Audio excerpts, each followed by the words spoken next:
Everybody, I'm David with Bolivar Live, and we're going to talk storm damage today. I'm here with Chandra and Dave with Aran and Franklin Engineering, and I'm going to show you a video clip real quick because Chandra and I were talking earlier and a little bit with Dave about, Burl came through and we had the wind down here, whether you were on Bolivar or you were down in Surfside or Clear Lake or League City. Chances are you had some shingles that might have folded up depending on where your house is. And I'm going to show you a video real quick because after the storm, the shingles on this didn't look bad. But if you saw what they went through during the storm, you've got some roof damage and why you need to have your roof inspected. And so let's look at this real quick and let me see if I get this right. This is just a short clip, but there you can see shingles folding up, especially on the ridge cap and that. And I'm going to pull all of us back up here now. Hopefully I get it right. Oh, there we go. Let me get rid of this. Dave, you took this video during Burl, and it really doesn't look bad after the fact, does it? No, most of those shingles went back down. That was in one of the lesser periods of wind. There was actually more than that.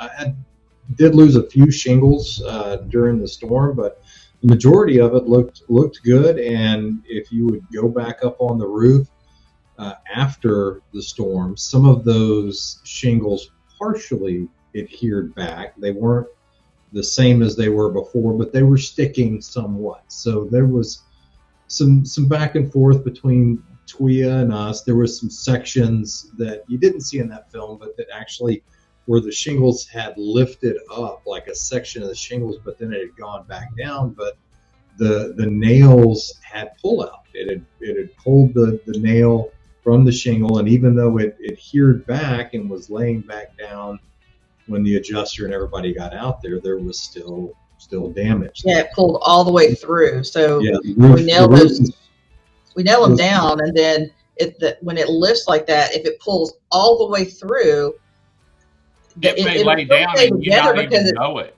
It's adhered as a big sheet because those shingles stick to each other. So it'll pull through the nails and then it'll settle back down. So it's like you don't really know that that's happened unless, like Dave said, you actually see it, or in his case. Right. And I had seen it, and I had told one of our inspectors who went to go look at it about it, and he was able to just, in the section that I was at, just take his fingers and pick it up, and like 4 or 5 shingles were just kind of easily lifting off of that area. So yeah, and the last thing an inspector wants to, underwriter, or someone for an insurance company is argue with an engineer that's got video. Yeah, exactly. Yeah. They can argue all they want, but when you've got video of it and you can lift it up, it's like, hey, come on, guys. Yeah, every time it hails at my house, I'm out there videoing so I can see like what size the hail is, what parts of the house it's hitting, and all that stuff. So one of the things too that they are doing some more research on is, after some of these wind events, people are noticing a loss of granulation on their roof. So the granular part that's implanted into the shingle, that is when they have these high wind events, that can kind of loosen some of that up. You get a big rainstorm, and so the loss of granulation is something the shingle manufacturers are starting to do some studies on, because you can have a roof that's 10 years old, and if you have all this after a wind event, you have all this loss of granulation on the roof, then that could also be a potential issue for you, a homeowner as well. What's the other than looking pretty and being able to color your roof? What is the granulation sort of like rebar in concrete? It sort of holds everything together. No, there's a fiberglass. There's kind of a matting that's in between these layers of basically modified bitumen asphalt, and but the top part, it just repels water. It looks better. It's kind of like rocks on top of the road. Right. It's kind of your first layer of defense for Right. anything big that might hit the roof, or Okay. same thing with the hail. Like if you get some small hail or some small debris from limbs and twigs and stuff hitting the roof, I mean, that's one thing. But if you get big hailstones or big debris, yeah, you're going to have impact loads. But it does kind of add that one extra layer of protection between the elements and your structure. Yeah. Also makes it easier to walk on because the Oh yeah, Such a the tar is slick. not. Yeah. It could be a little slippery. Yeah. I know my mom.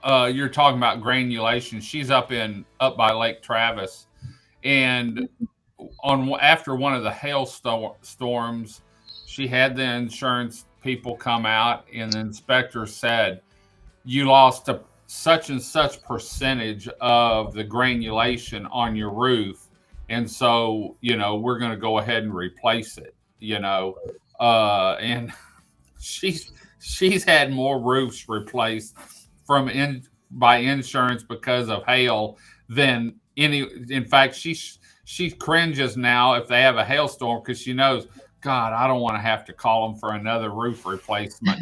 But that's part of it up there. But I guess when I was talking to Chandra about different things, and we were talking about the X that showed up in the Gulf, I think this week, that dissipated. Even though your shingles aren't sticking up, if you see a little rise, it may be where a nail had pulled through and is That's actually right. keeping your roof up. And so, make sure you call your insurance company. Make sure, and you can call Aran and Franklin. They can come out and give you an engineered report on what they see on your roof, to give you some backbone or some background and some information for your insurance company. Every little bit helps because we know they don't want to have to replace it unless, it's needed. But as you could see from that video, a lot of those shingles, laid back down. And imagine that on a roof that was in 90-mile-an-hour winds, and the whole roof came up. And with the Texas heat down here, it's really like one big roof after a summer, Right. because it all melts together. But then you get another storm and it comes up and starts to tear. That's when you get water intrusion, and that's when you really run into a problem. Right. Yeah. Once that seal is broken, once the wind uplifts that shingle, that seal is broken. It's never going to go back right the way that it was. So at that point, if you do have another wind event, even a 60, 70 mile an hour straight line wind, which we're subject to here on the coast, without a storm, you're going to have issues. It's going to be a problem. So. Yeah. And certain times of the year, we get it from the south, southwest, southeast, and then other times of the year, the way the winters have been, it's nothing to get a northwest wind, coming in at 30, 40, 50 mile an hour when we get a fronter, like you said, Dave. Some of the straight line winds, when a front comes through or a storm comes through, we saw that over Christmas, with the tornadoes and stuff we had down here and some of the winds we had. And depending on where it's coming from, especially in the summer, if it is a tropical storm, the rotation, you could have a southeast wind or southwest wind if it's hitting down south, or you could actually have a north wind if it hit Port Arthur and is spinning around here, which hopefully we don't have that this year. But yeah, I mean, that's the thing that people don't understand. They always think, oh, everything's coming from the south, but all these the rotation go in a counterclockwise direction, so it's coming kind of around the backside. Right. It can hit that back corner, it can hit the other back corner, it can wrap all the way around, hit the front corner, or can hit it head on. So really, every part of your home is vulnerable. You can't just say, oh, I'm only going to really worry about the south side, or it can really be any of it.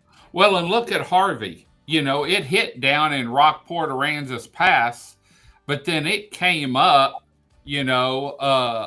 sort of down I-10 almost is where the flooding and a lot of the wind, rain and stuff was. So, well, y'all, thanks for joining us. And for more information on getting your home inspected with the Strong Home Inspection Program, or if you want to have your roof looked at and really have someone dig into it to see, did you have anything lift? Did you lose the granulation? That's a new word for me. I'll be using granulation. So make sure you give Aran and Franklin a call, whether you're on one side of the bay or the other, Mississippi, Florida, they can get to you. They've got offices all along the upper Texas coast and the Gulf Coast. So, y'all, thanks for joining us today. We're going to head on out. Until next time, I'm David with Bolivar Live. Y'all have a great day, great week. Come see us. God bless, and bye-bye.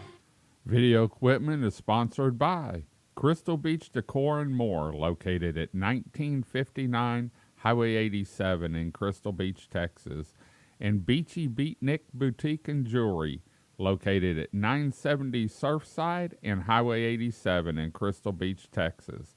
Thank you to these two businesses for being our 2025 video equipment sponsor for Bolivar Live.